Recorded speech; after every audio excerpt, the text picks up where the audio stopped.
শৰীৰা কৰ্ম সিন্দিলে সকলে পাইলো পাৰি সদি তনো ভকতি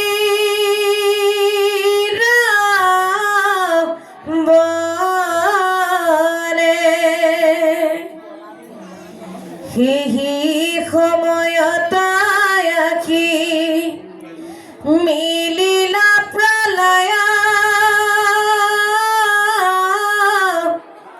প্ৰৱেশিল গয়াময়ী ব্ৰহ্মাৰ হৃদয় তাহানে মানস পুত্ৰ হুইয়া ভইল যাতা দেখা ভকতির কিনো মহিমা খাই খ্যাত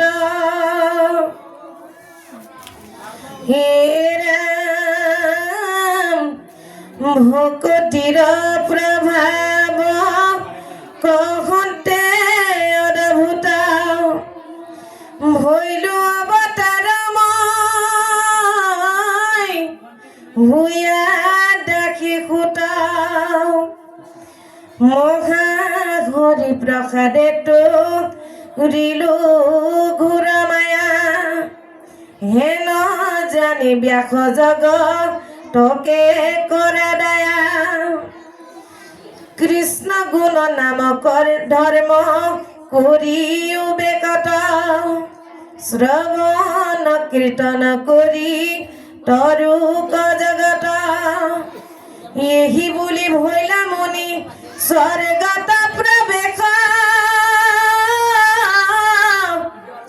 ব্যাকু শান্ত চিত ভইলা পায়ায়ু দেখ কৃষ্ণ ৰামৰ টিকা পাছে কৰিলন্ত ধ্যান হৃদয়তে কৃষ্ণ কদে খিলা বিদ্যমান বাম পাশে মায়া দক্ষী নাট ভক্তিমা দেখি ব্যাস ঋষিৰো মাংস ভয় লাগা মায়ায়ে বান্ধন্ত ভক্তি মাতৃ মেলাৱন্ত দুখানুময় ধস্ত ভাৱে আছে ভগৱন্ত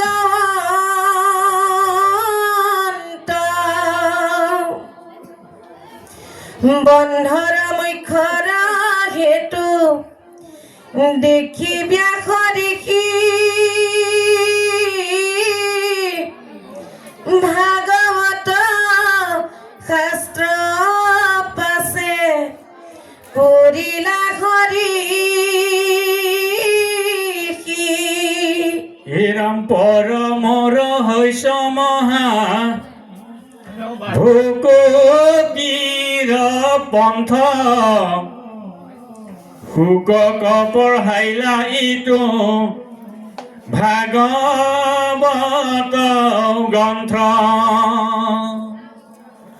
প্ৰথম স্কন্ধৰ 6 অধ্যায়ৰ কথা গৈল ব্যাস নাৰদ সংবাদ ইটো কথা এৰাম শুনা সভাসদ পদ মহাভাগৱত পুৰাণৰ সূৰ্য শাস্ত্ৰ শুনি মহত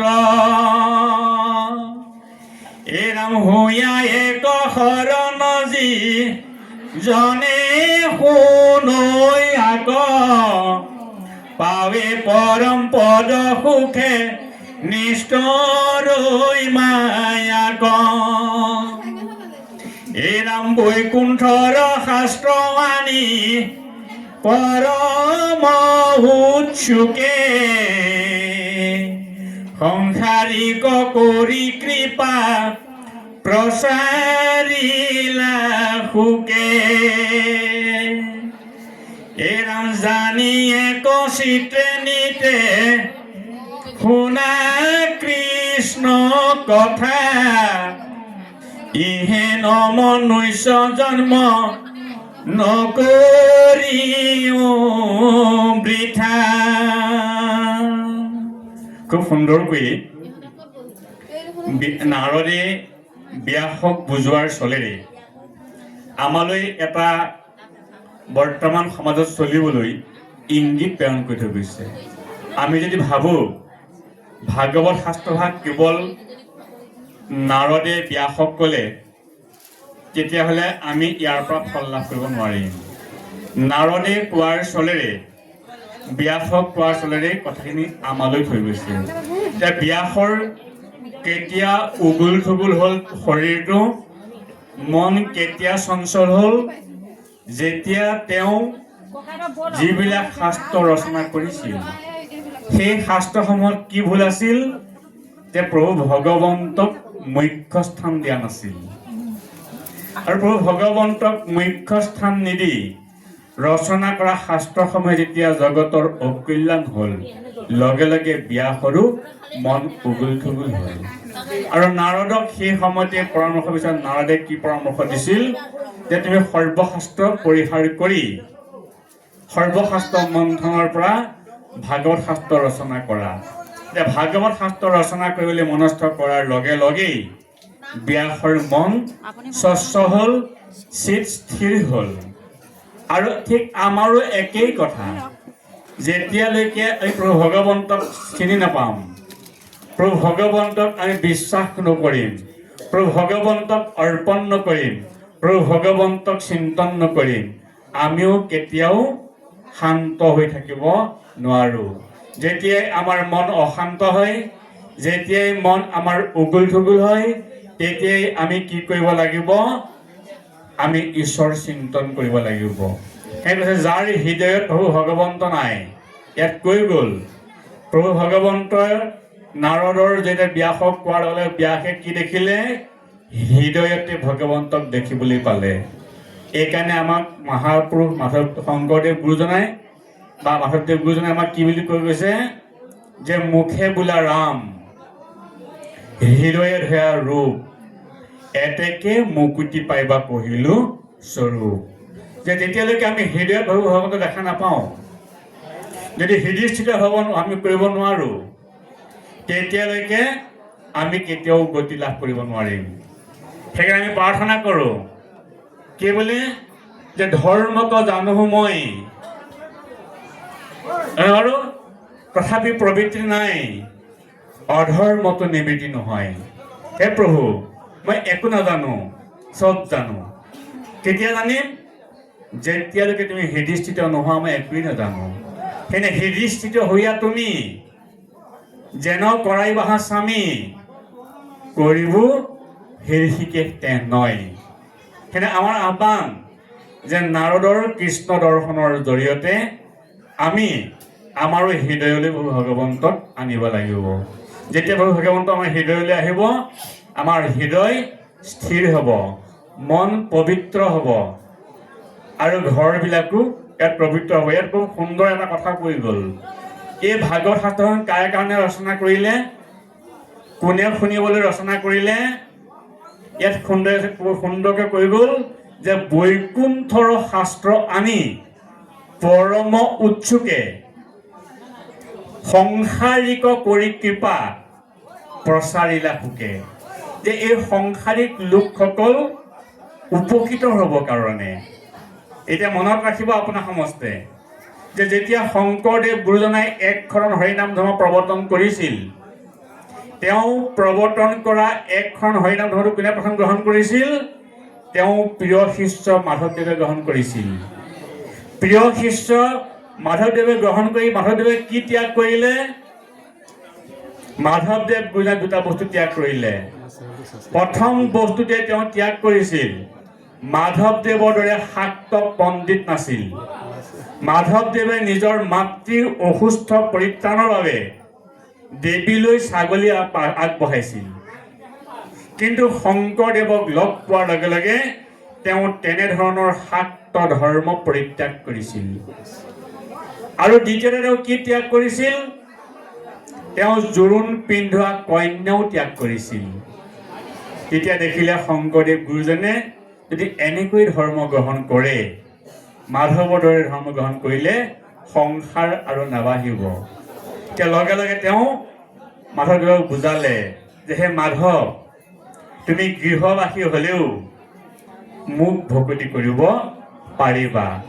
কিন্তু মাধৱদেৱে সেইটো গ্ৰহণ নকৰিলে। মাধৱক 4 আশ্ৰমক দেখাই দিছিলে যে সত্য যুগত ধ্যান কৰি পায়, ব্ৰহ্মচৰ্য ব্ৰত কৰি পায়, সন্ন্যাস ধৰ্ম গ্ৰহণ কৰি পায়, বানপ্ৰস্থ ধৰ্ম গ্ৰহণ কৰি পায়, আৰু কলি যুগত গৃহাশ্ৰমত থাকিও ঈশ্বৰ প্ৰাপ্তি হ'ব পাৰি। কিন্তু মাধৱদেৱে ক'লে নহো জানা আমি 4 জাতি, 4 আশ্ৰমী নহো আতি। তেওঁ 4খন আশ্ৰম গ্ৰহণ নকৰিলে। কিন্তু আমিবিলাকে কি কৰিলো যে আমি গৃহস্থী ধৰ্ম গ্ৰহণ কৰিছো। এই গৃহস্থী ধৰ্ম গ্ৰহণ কৰি আমি ঈশ্বৰ উপাসনা কৰিম বুলি ভাবিছো। এইকাৰণে আমাৰ গৃহবিলাক আমি আশ্ৰমলৈ ৰূপান্তৰ কৰিব লাগিব। আমাৰ ঘৰবিলাক কেতিয়া আশ্ৰম হ'ব? যেতিয়া আমাৰ গৃহত ঈশ্বৰ উপাসনা কৰাৰ আমাৰ স্থান থাকিব, সেইখনহে গৃহাশ্ৰম। এতিয়া সেইকাৰণে ইয়াত খুব সুন্দৰকৈ ক'লে যে এনেধৰণে বৈকুণ্ঠত থকা শাস্ত্ৰ, বৈকুণ্ঠৰ শাস্ত্ৰ এইটো অতি পৰম উৎসুকে প্ৰচাৰিলা সুকে কৰি সংসাৰিক কৃপা। সংসাৰিক লোকসকল তৰিবৰ কাৰণে যি শাস্ত্ৰ ৰচনা কৰিলে, এই শাস্ত্ৰ আমি শুনি এতিয়া উপকৃত হ'ব লাগিব বুলি খুব সুন্দৰকৈ নাৰদে ব্যাসক ক'লে। আৰু কেইটিমান আমাৰ কুটৰ পিছতে অধ্যায় পৰিব, আৰু এই অধ্যায়টিৰ পিছতেই আমি আমাৰ সেৱকীসকলে অতি আগ্ৰহেৰে কেইবাগৰাকীকো পাঠকক আমন্ত্ৰণ জনাইছে। আমি আইগৰাকীক খন্তেক বিশ্ৰামহে দিম। আমি একেবাৰে আসনৰ পৰা যাবলৈ নিদিওঁ। তেখেতে অকণমান সময় বিশ্ৰাম লৈ তেখেতে পুনৰ পাঠৰ আসনলৈ আহিব। আমি এই